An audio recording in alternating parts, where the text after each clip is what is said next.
Course here at 5:30 tonight, we're going to tell you about this. Should the maximum speed limit in New York be higher? Right now, 42 states in the country have speed limits at 70 miles an hour or faster.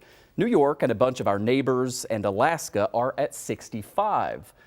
Well, only Hawaii is slower. The maximum speed limit there is 60. There is a new push in Albany to allow you to go faster here on some highways and expressways. And 2 on Your Side's Dave McKinley found out that the lawmaker behind this represents a district that now sneaks into Western New York.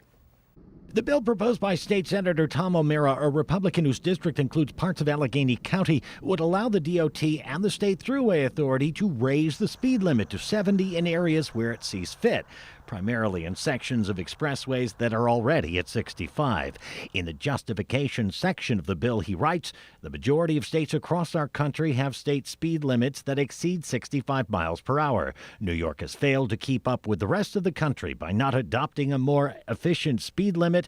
This bill would correct this inefficacy by allowing for a 70-mile-per-hour speed limit where appropriate. If New York is thinking of raising speed limits, my advice is no. Just stick with what you got. Chuck Farmer's research director for the Insurance Institute for Highway Safety, which notes that higher speeds make for longer stopping times and more violent collisions.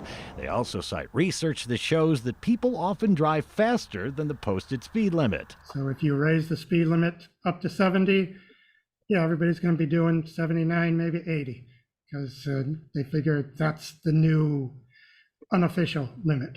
And while numerous studies indicate nearly 1/3 of all crash fatalities occurred in speed-related crashes, those figures reflect crashes on all roads and streets. And DrivingTest.org reports roadways accommodating the highest legal speeds saw some of the lowest proportions of fatalities attributable to speeding.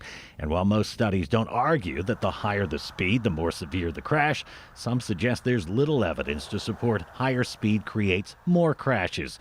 But the data tends to split. One study noted that when New York raised highway speeds to 65 miles per hour, crash rates dropped by 4%.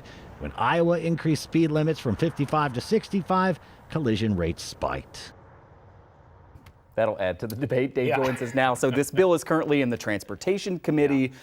What's its future look like, I guess? Well, as you know, Michael, Western New York Senator Tim Kennedy chairs that committee, a spokesperson only getting back to me by telling me he'll be reviewing this. However, another member of that committee and another Western New York Senator, Pat Gallivan, says he supports this. He says the roads they're talking about are built for such speeds, the cars are much safer, and of course, Gallivan spent a career in law enforcement before becoming a state senator. Interesting, no co-sponsor, though, in the Assembly. There's no companion bill, so I don't know how far this thing is going to get this year. We'll follow it. Dave, thank you very much.